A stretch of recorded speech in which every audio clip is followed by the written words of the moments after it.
দিয়ে এসেছি। আর এই 2024-এর নতুন প্রজন্মের মুক্তিযুদ্ধের একজন শহীদের নামে, যে শহীদ নিজের জীবনকে বিপন্ন করেছে রাষ্ট্রীয় সন্ত্রাসী বাহিনীর গুলির মুখে, নিজের জীবনকে বুক পেতে দিয়ে সে তার হাসি মুখে শহীদী মৃত্যুর জন্য তামান্না পূরণ করেছে, নিজেকে শহীদ হিসেবে বাংলাদেশে প্রতিষ্ঠিত করেছে। আমরা এই এলাকার মানুষ হিসেবে তার নামে একটা প্রতিষ্ঠানের নামকরণ করতে পেরে আমরা এই এলাকার মানুষ ধন্য মনে করছি। এই মহতি উদ্যোগে আমার সাথে যারা এখানে উপস্থিত আছেন, আমাদের মহানগর বিএনপির অন্যতম নেতা, খুলশী থানা আকবরশাহ থানা বিএনপির সুযোগ্য আহ্বায়ক, এই এলাকার সুযোগ্য সাবেক কাউন্সিলর, আমাদের সকলের প্রিয় নেতা জনাব আব্দুল সত্তার সেলিম, আমাদের মহানগর বিএনপির সাবেক নেতা, এই ওয়ার্ডের বিএনপির সাবেক সংগ্রামী সাধারণ সম্পাদক নুরুল আকবর কাজল ভাই, আমাদের এই ওয়ার্ডের বিএনপির সভাপতি জনাব জমির আহমেদ, এই এলাকার ছেলে, উত্তর পাহাড়তলী ওয়ার্ড বিএনপির সুযোগ্য সাধারণ সম্পাদক। আমরা দুটা খুশি নিয়ে এসেছি। একটা হলো আমাদের এই এলাকার প্রিয় নেতা জনাব লায়ন আসলাম চৌধুরী 9 বছর কারাভোগ করার পরে আজকে আমাদের দেশে, এটা স্বাধীন দেশে উনি মুক্তি লাভ করে এসেছেন, ওনাকে আমরা সম্বর্ধনা দিয়ে এসেছি। আর এই 2024-এর নতুন প্রজন্মের মুক্তিযুদ্ধের একজন শহীদের নামে, যে শহীদ নিজের জীবনকে বিপন্ন করেছে রাষ্ট্রীয় সন্ত্রাসী বাহিনীর গুলির মুখে, নিজের জীবনকে বাধা বিঘ্ন থাকবে। আমরা কিন্তু এখানে একটা বক্তব্য পরিষ্কার, আমরা শুধু নাম পরিবর্তন করে এখানে ব্যানার দিয়ে চলে আসি নাই। আমরা স্কুলের যথাযথ প্রক্রিয়ায় নাম পরিবর্তনের জন্য শিক্ষা বোর্ডে দরখাস্ত করেছি সর্বসম্মতভাবে। ইনশাআল্লাহ সেটা আমরা শিক্ষা বোর্ডের মাধ্যমে আমাদের এই কার্যক্রম পরিচালনা, এবং এখানে যে অভাব অভিযোগ থাকবে, যে স্কুলের যে সমস্ত সমস্যাবলী সামনে আসবে, আমাদের নতুন কমিটির যাদেরকে দায়িত্ব দিয়ে গেলাম, ওনারা আগামী 1 সপ্তাহের মধ্যে বসে এটাকে পূর্ণাঙ্গ রূপ দেবেন। কাদেরকে, শুধু এটা রাজনৈতিক দলের কমিটি না, মনে রাখবেন, এটা রাজনৈতিক দলের কমিটি না, এটা একটা শিক্ষা প্রতিষ্ঠান। এটার যথাযথ মেধা, মনন, যথাযথ চারিত্রিক গুণাবলী নিয়ে এই স্কুল পরিচালনা করতে হবে।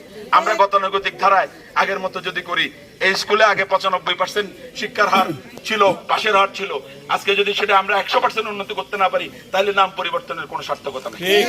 আমাদেরকে আরো গঠনমূলক ভাবে এগিয়ে যেতে হবে। আমি রাজনৈতিক কর্মীদের প্রতি, আমার দলের ভাইদের প্রতি অনুরোধ করব, আপনারা এক একজন রাজনৈতিক কর্মী সমাজের দর্পণ হিসাবে তৈরি করেন, মানুষের সুখ দুঃখে পাশে যান। ওই মানুষের কাছে আমার ভোটের জন্য যেতে হবে। আওয়ামী লীগের মতো চটদখলের ভোট আর হবে না। আওয়ামী লীগের মতো শুধুমাত্র নাম সর্বস্ত ওই যে প্রার্থী হয়ে গেলাম আর জোর করে নিয়ে নিলাম, সেই ভোট আর হবে না। এখন মানুষের দ্বারা দ্বারা যেতে হবে। আমার কর্মের মাধ্যমে আমার দলের পরিচয় বহন করবে, আমার চরিত্রের মাধ্যমে আমি দলকে ব্র্যান্ড করব।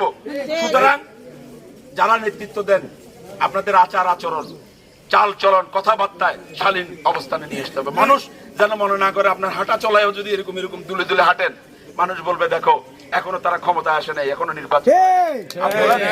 আমি রাজনৈতিক কর্মী, অন্য একটা সময় ক্লাসের কথা বলবো।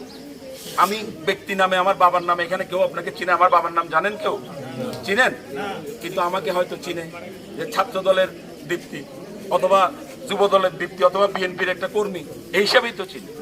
আপনাদের সামনে বক্তব্য রাখছি কি আমার বাবার পরিচয়? তাইলে আমি দলকে রিপ্রেজেন্ট করি।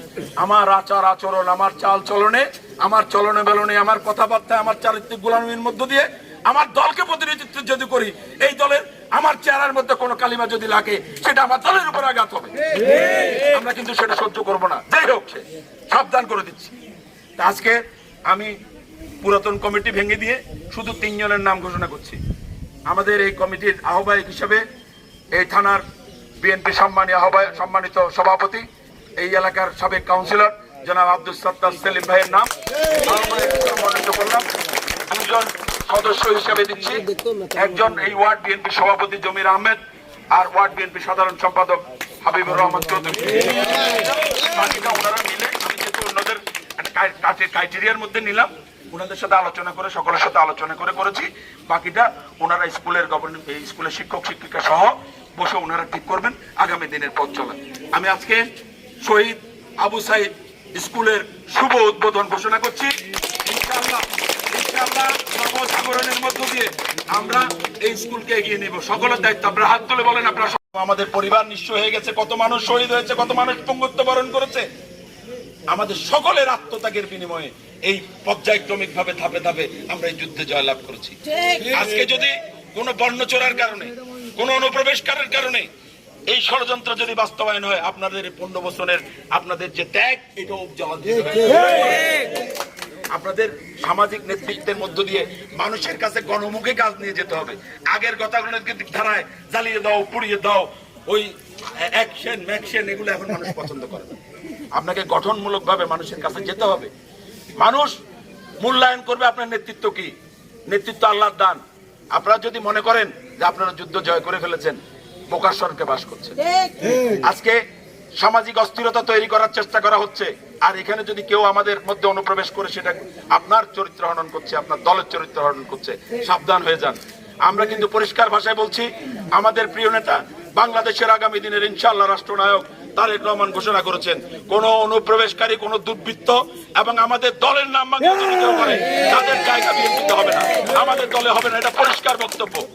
আজকে আমি আর এই স্কুল, যেহেতু স্কুলের প্রোগ্রাম, এখানে রাজনৈতিক বক্তব্য দীর্ঘায়িত না করে শুধু একটি কথা বলতে চাই। আজকে আমরা এখান থেকে ঘোষণা করতে চাই, আমাদের এই স্কুলের যাদের আগের যে পুরাতন কমিটি ছিল, এই কমিটিকে আমরা বিলুপ্ত ঘোষণা করলাম। আজকে থেকে আমি এখন শুধু 3 জনের নাম ঘোষণা করব।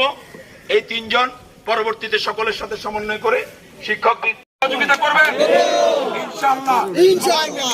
এই এলাকার আরো যে অনাচার আছে, সমস্ত কিছু আমরা ইনশাআল্লাহ সবকিছুকে ধাপে ধাপে আমরা সবকিছুতে হাত দিব, এবং এটা সত্যতার সাথে। এটা কোনো লুটপাটের জন্য না, এই স্কুলকে শিক্ষার মান উত্তরোত্তর বৃদ্ধি করার জন্য, এবং এখানে শৃঙ্খলাটা হইল প্রধান, সেটা আমাদের দায়িত্ব।